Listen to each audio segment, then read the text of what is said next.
Ya, Assalamualaikum warahmatullahi wabarakatuh. Waalaikumsalam Waalaikumsalam warahmatullahi warahmatullahi wabarakatuh. wabarakatuh. Waalaikumsalam warahmatullahi wabarakatuh. Apa kabarnya semua?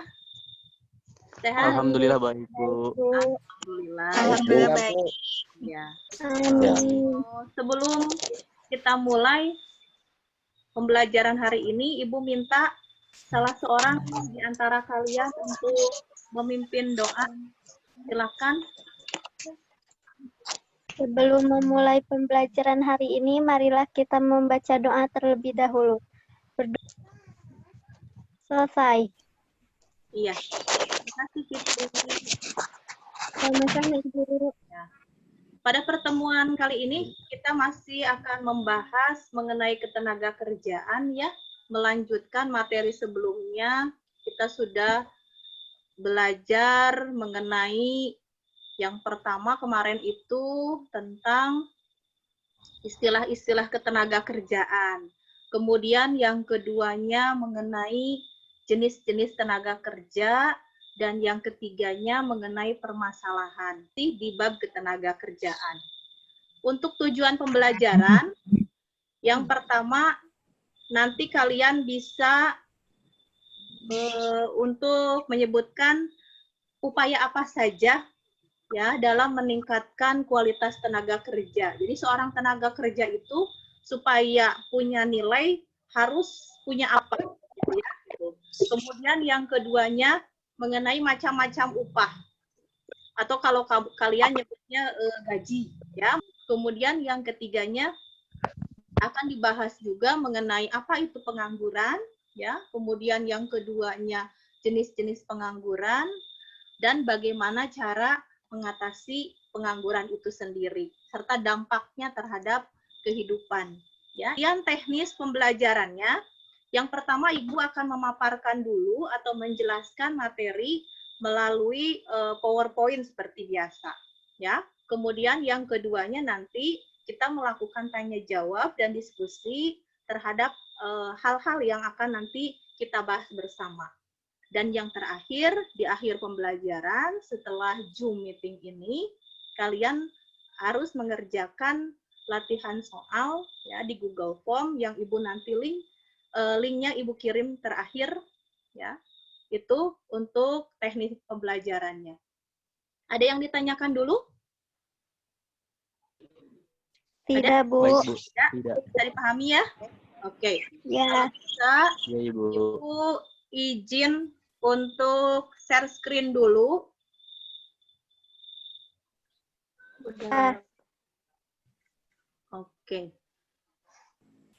Kita mulai ya. Upaya untuk meningkatkan kualitas tenaga kerja.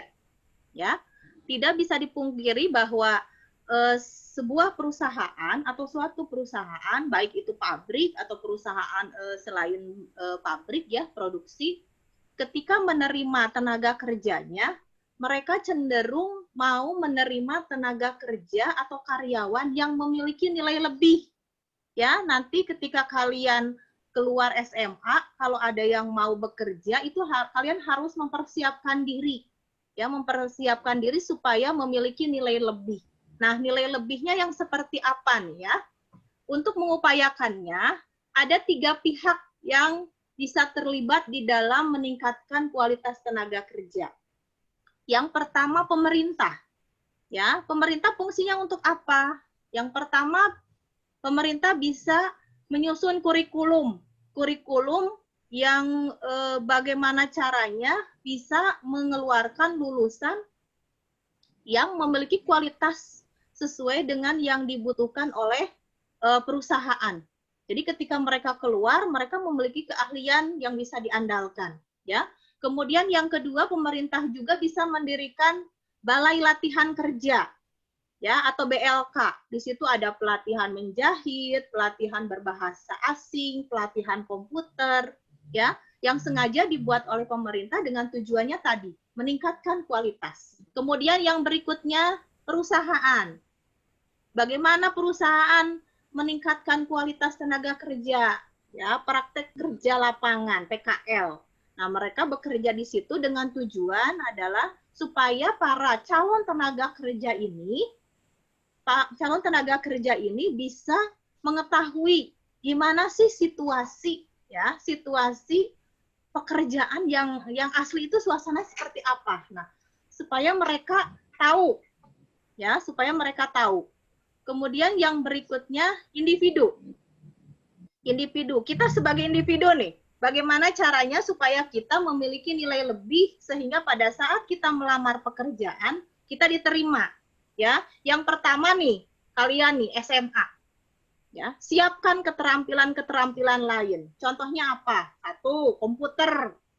Ya, usahakan kalian bisa mengoperasikan komputer, minimal dasar-dasarnya kalian tahu. Menjahit. Ya, itu.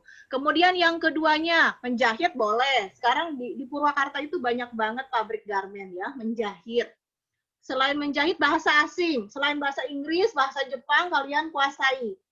Ya, sehingga ketika kalian keluar kemudian melamar ke sebuah perusahaan, itu mereka mempertimbangkan kalian karena punya keahlian-keahlian tadi.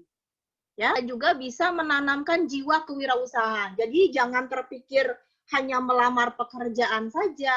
Siapkan diri untuk membuka lapangan pekerjaan. Ya, membuka lapangan pekerjaan.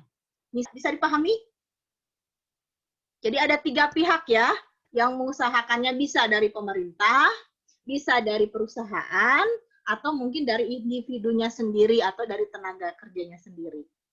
Oke, tidak ada pertanyaan, kita lanjutkan ya.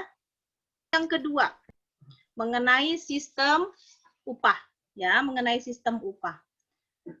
Menurut Undang-Undang Nomor 13 Tahun 2003, ya, ini kalau ditanya undang-undang tentang apa? Tentang ketenaga kerjaan. Ya, yang dimaksud dengan upah atau wage adalah hak pekerja atau buruh yang diterima dalam bentuk uang, ya, sebagai imbalan dari pengusaha atau pemberi pekerja kepada pekerja atau buruh yang ditetapkan menurut perjanjian kerja, ya, kemudian kesepakatan atau peraturan undang-undang, dan termasuk di dalamnya juga ada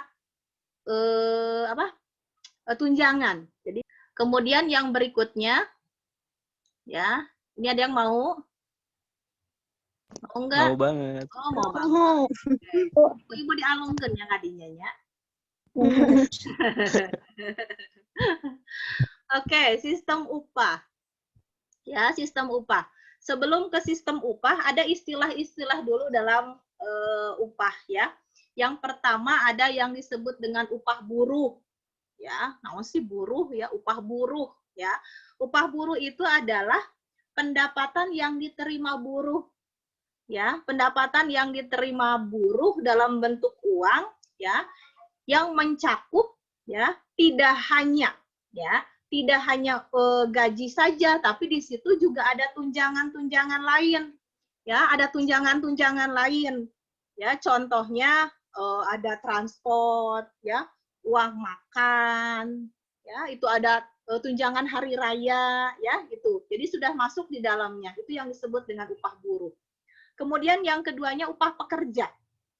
Ya, upah pekerja itu adalah upah kebutuhan fisik minimum.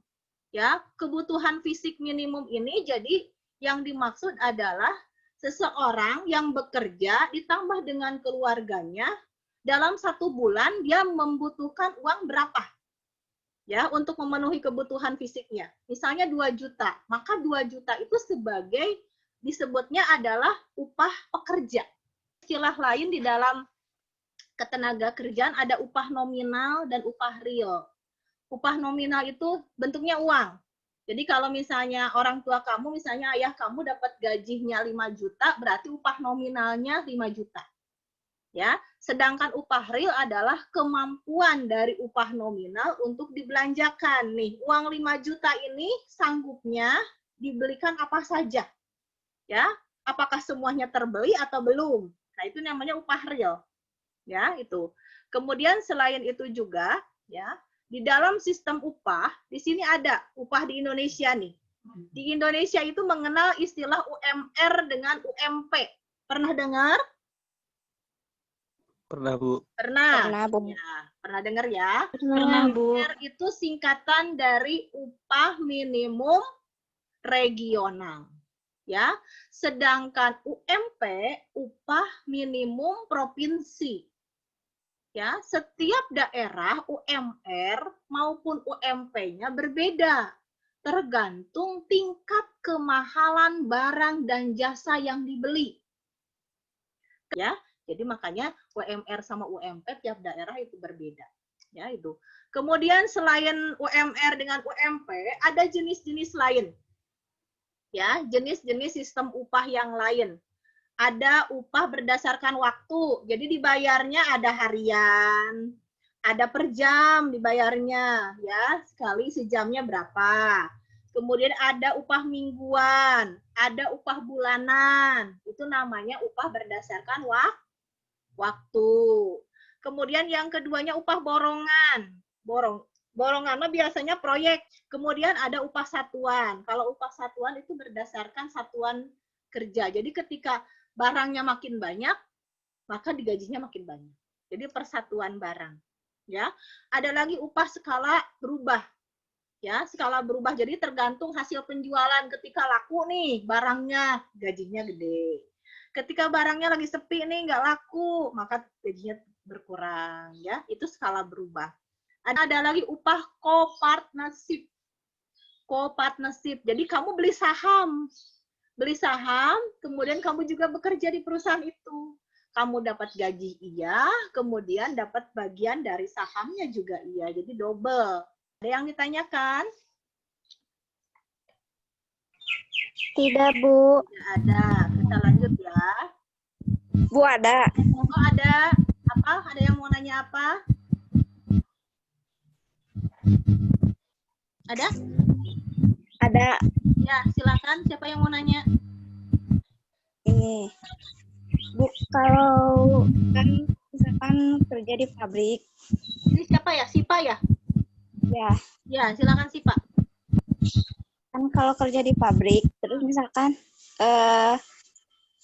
keluar gitu, nanti suka dikasih uang pasangan atau apa sih? Ya, itu Ya, namanya uang itu pesangon. Ya, uang pesangon ini biasanya diberikan kalau seseorang sudah jadi karyawan tetap.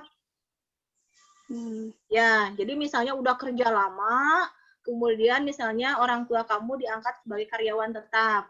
Nah, ketika berhenti, itu biasanya mendapatkan pesangon. Ada yang sebulan gaji, ada yang 2 bulan gaji, ya tergantung aturan dari perusahaannya. Tapi kalau misalnya hanya kontrak, ya karyawan kontrak, bukan karyawan tetap, itu biasanya tidak dapat. Iya. Ya, Bu, makasih. Iya. Ya. Ada lagi yang ditanyakan? Cukup, kita lanjut ke pengangguran. Siapa yang mau nih? Nah, Wan mau jadi pengangguran? Enggak, Bu. Enggak mau. Nah, kita lihat dulu apa sih pengangguran itu ya.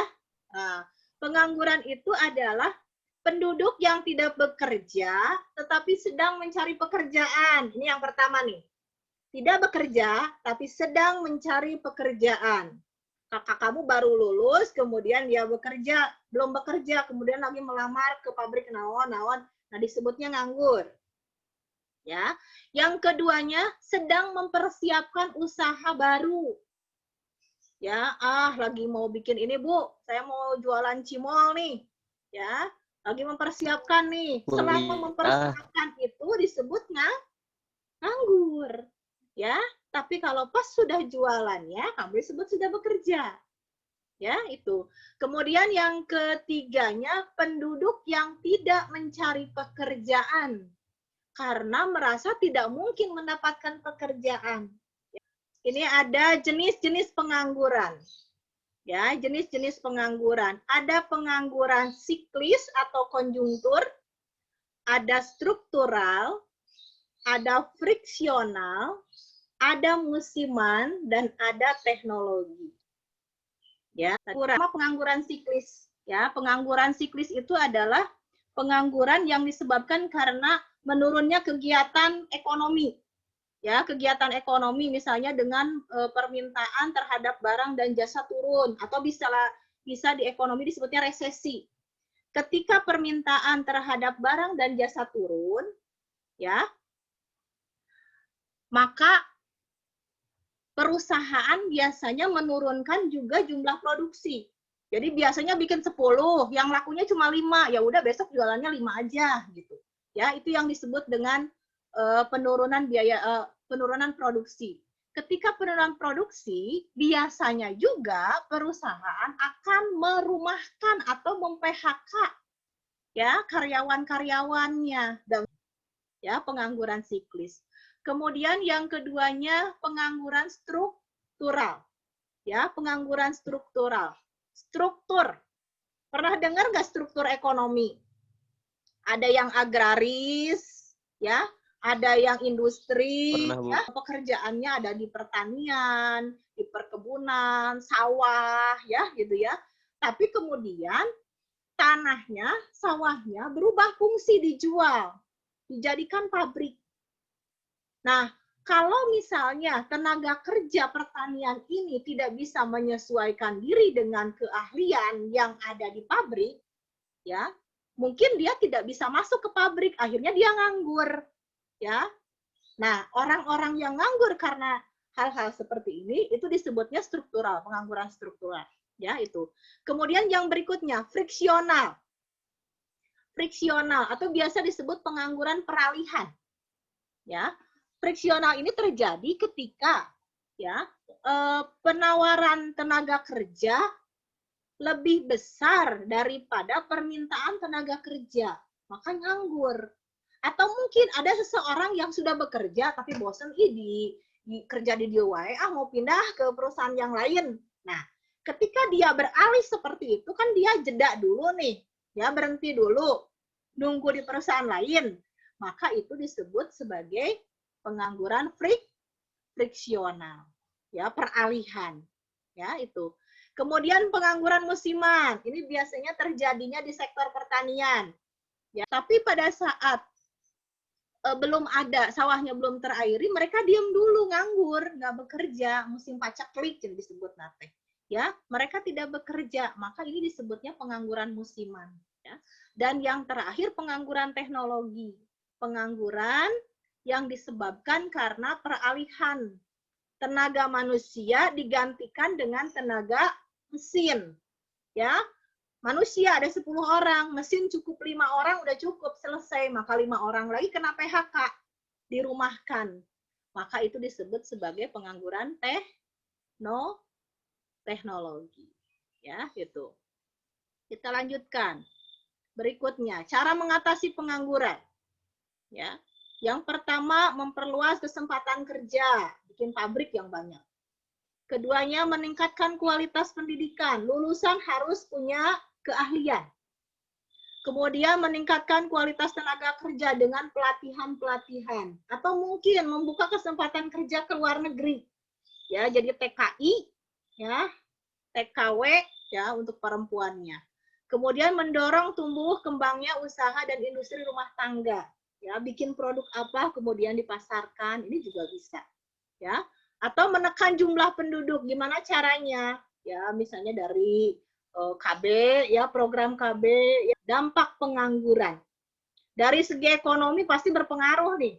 Kalau orang yang nggak kerja gimana?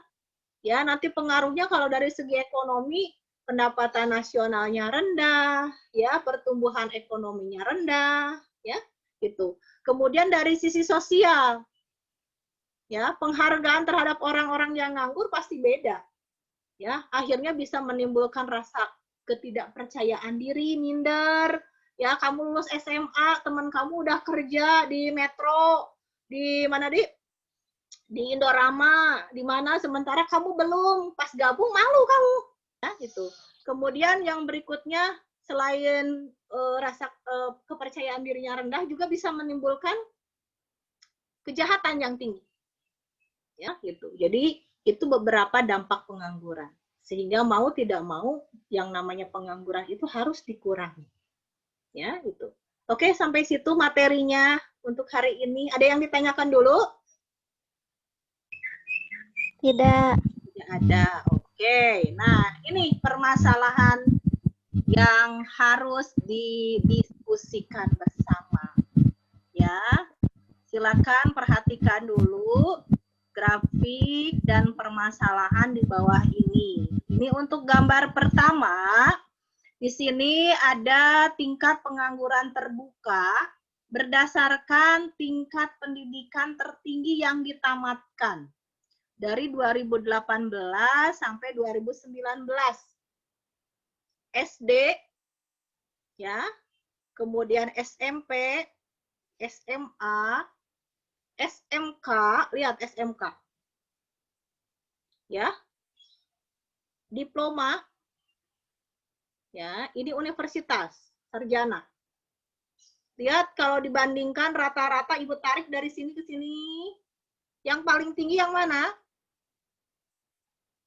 Yang mana? SMK. Ya, SMK yang paling tinggi. Siapa yang mau mengungkapkan pendapatnya dulu? Yang pertama, gambar pertama dulu. Siapa?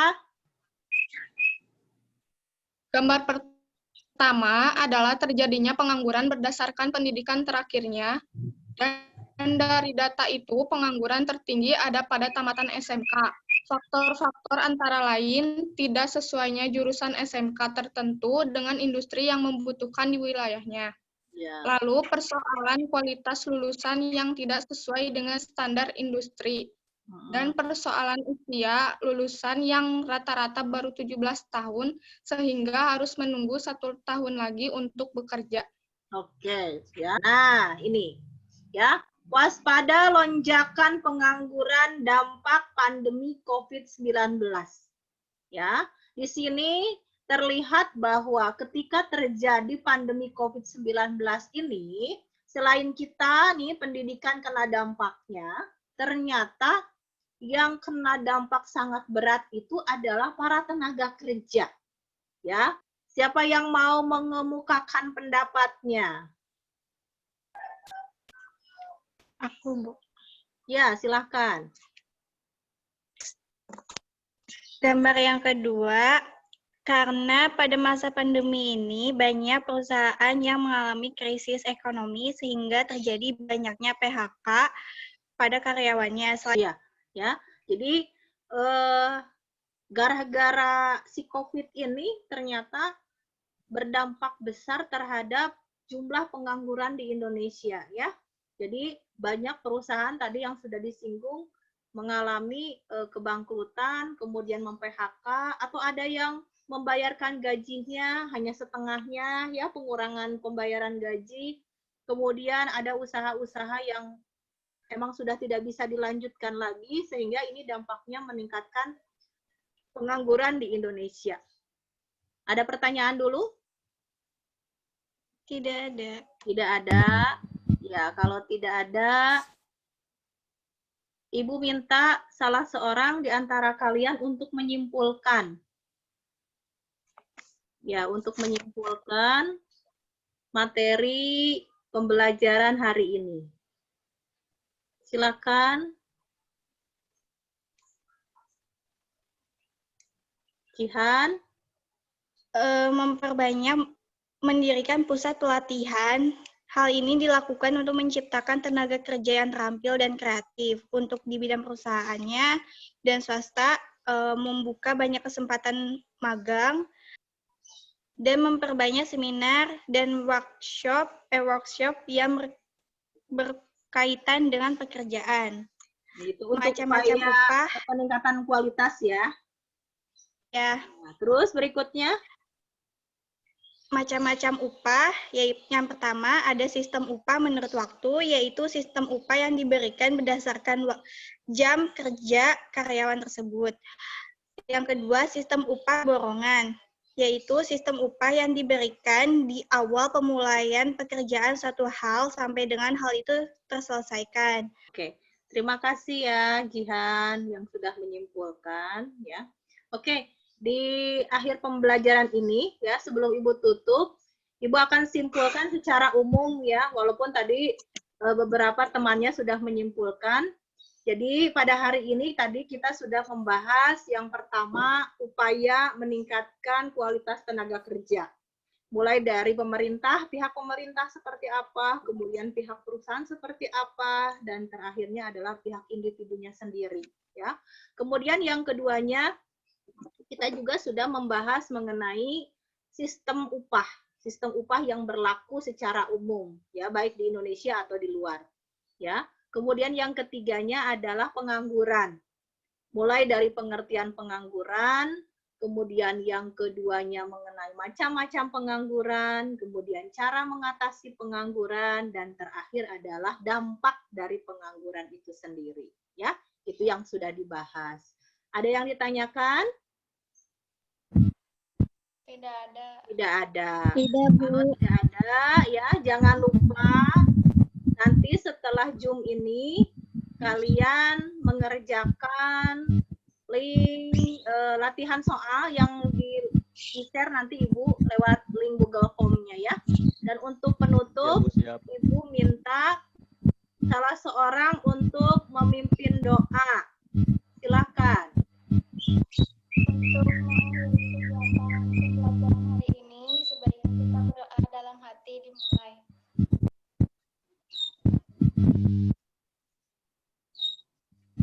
Berdoa selesai. Ya, terima kasih Vita. Yuk, sama-sama. Iya, ya. Alhamdulillahirrabbilalamin ya, pelaksanaan pembelajaran hari ini sudah selesai. Mudah-mudahan kalian bisa memahami apa yang sudah Ibu jelaskan ya. Akhirul kalam, wabillahi taufiq wal hidayah. Wassalamualaikum warahmatullahi